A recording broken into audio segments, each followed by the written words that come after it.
Good morning, students. Welcome to DSS online classes. In previous lecture, we have learned about drift velocity. What is drift velocity? Actually, the velocity of free electrons in any conductor when electric field is applied across that conductor, right? It was drift velocity, right? But today, we will discuss about relation between drift velocity and electric current, right? Okay. Now, today, relation between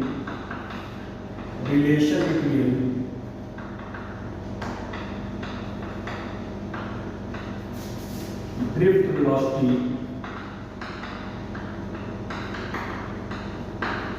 and electric current.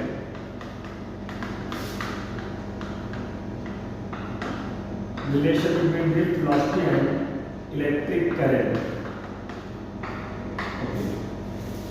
इसमें हमें एक relation चाहिए, तो उस relation के लिए जरूरी है सबसे पहले हम लोग एक कंडक्टर बना लेते हैं। ये कंडक्टर है, इस कंडक्टर से यहाँ पे बैटरी कनेक्टेड है,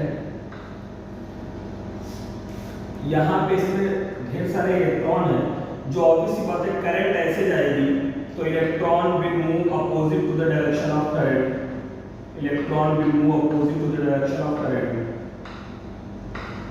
इसमें इलेक्ट्रॉन बहुत से इलेक्ट्रॉन्स मूव कर रहे हैं इस तरीके से, राइट। अब इसमें क्या करना है, इस कंडक्टर की लेंथ मान लीजिए आपकी L है, इस लेंथ, और इसका एरिया ऑफ क्रॉस सेक्शन क्या है, A है, ठीक है। ये V वोल्ट दिया गया, तो ऑब्वियसली बात है इससे जो इलेक्ट्रिक फील्ड डेवलप होगी वो E होगी, मान लेते हैं लोग ऐसा, ठीक है, ओके। और उसके बाद एक चीज और मानते हैं हम लोग कि let n electrons per unit volume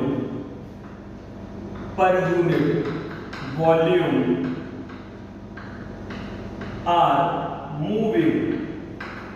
उस कंडक्टर में n electron per unit volume move कर रहे हैं, तो हम लोग इसके वॉल्यूम से अगर मल्टीप्लाई कर देंगे तो टोटल नंबर ऑफ इलेक्ट्रॉन आ जाएगा, राइट। तो इसका मतलब ये है कि टोटल नंबर ऑफ इलेक्ट्रॉन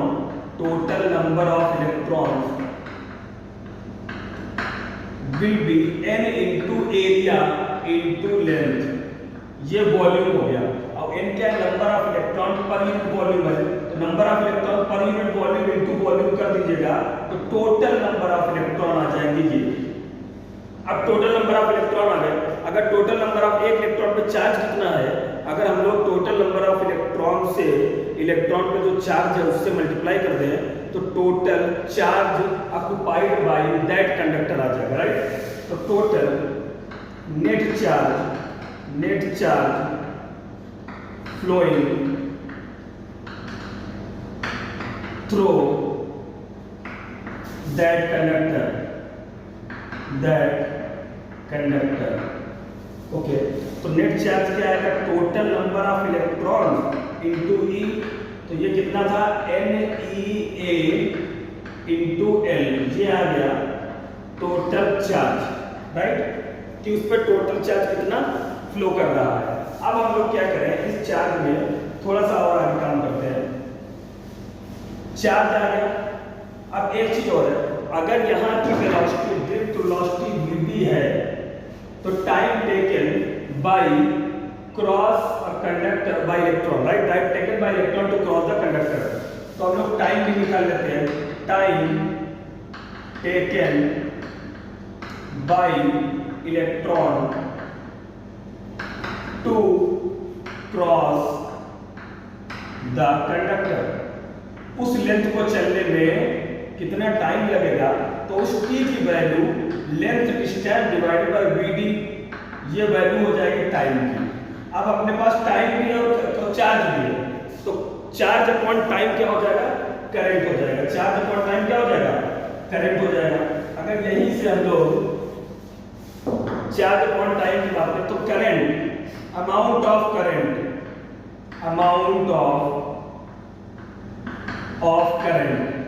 अगर अमाउंट ऑफ करंट की बात करें तो उस आई की वैल्यू ऑब्वियसली बात है चार्ज अपॉन टाइम होता है। चार्ज हमारा क्या था, small n e a into l, upon time L by V D, this one is L cancel out, तो इस चार्ज की वैल्यू क्या हो जाएगी, NEA करंट की वैल्यू, सॉरी NEA VD, ये करंट की वैल्यू आई।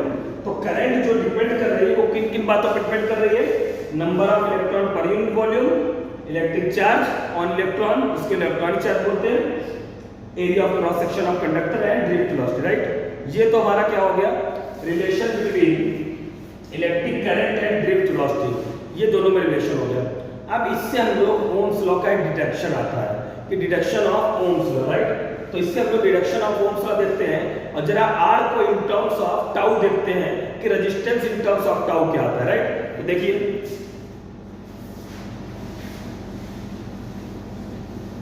तो ये तो अपना रिलेशन हो गया अपना, ठीक है। अब हम लोग को यहां पे ये देखना है deduction of Ohm's law.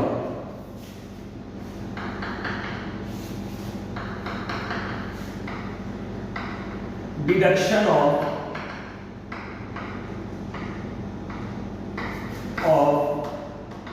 Ohm's law, उस ओम्स लॉ का डिडक्शन कैसे किया जाए, ठीक है। तो देखो हम लोग अभी तक जो हम लोगों ने ड्रिफ्ट वेलोसिटी की वैल्यू, ड्रिफ्ट वेलोसिटी का फॉर्मूला देखा होगा लास्ट टाइम पे, लास्ट वीडियो पे, तो वो ड्रिफ्ट वेलोसिटी का फॉर्मूला होता है E upon m into tau, ये ड्रिफ्ट वेलोसिटी का फॉर्मूला होता है, ठीक है। अच्छा, अगर ड्रिफ्ट वेलोसिटी का फॉर्मूला ये है तो electric field V by L होती है, तो Vd की value E upon m into V by L into tau, ये ड्रिफ्ट वेलोसिटी की वैल्यू आ गई। अगर ड्रिफ्ट वेलोसिटी की वैल्यू आ गई तो यहां से करंट पता करें, तो करंट क्या होगा, करंट I की वैल्यू क्या होगी, NEA VD होता है नॉर्मली, ठीक है। तो ये NEA इंटू VD के प्लेस पे EV upon m into L into tau, right. तो उस I का अमाउंट कितना हो जाएगा, NE square AB tau upon m into L, okay. ये तो हमारी करंट आ गई है। अब इस करंट से हम लोग क्या करते हैं, इस करंट से V बाई I पता करते हैं कि V बाई I की वैल्यू यहां से कितनी हो जाएगी, तो V बाई I क्या हो जाएगा, V डिवाइड बाय I, तो ml ऊपर जाएगा, NE square A into tau नीचे आ जाएगा, तो m into L upon NE square into A into tau, ये V बाई I आया। अब V बाई I खुद क्या होता है, रेजिस्टेंस होता है, तो रेजिस्टेंस हो गया ये, तो रेजिस्टेंस की value ml upon NE square A into tau,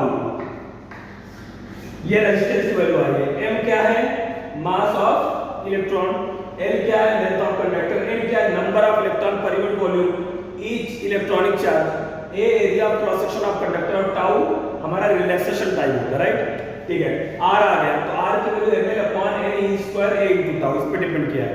अब ऐसे resistivity in terms of tau देखें, अगर रेजिस्टिविटी, अगर हम लोग resistivity in terms of tau देखें,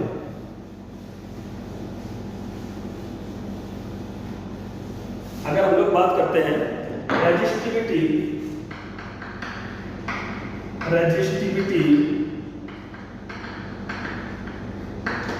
इन टर्म्स ऑफ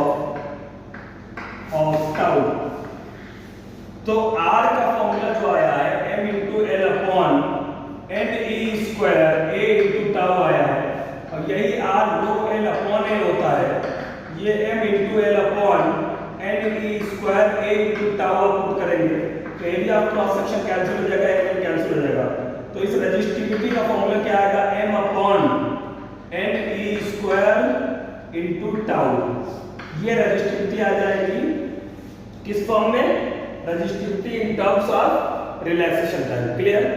तो हम लोगों ने एक तो relation between electric current and drift velocity निकाला है, दूसरा हम लोगों ने काम किया है अपना डिडक्शन ऑफ ओम्स लॉ का, राइट, वहां से रेजिस्टेंस की वैल्यू निकाल ली है, और अब तीसरा काम हमारा क्या हुआ है, resistivity in terms of tau निकाल लिया, राइट, ठीक है। तो आज के वीडियो में हम लोग इतना ही, बाकी हम लोग नेक्स्ट वीडियो पे देखेंगे, ओके, थैंक यू।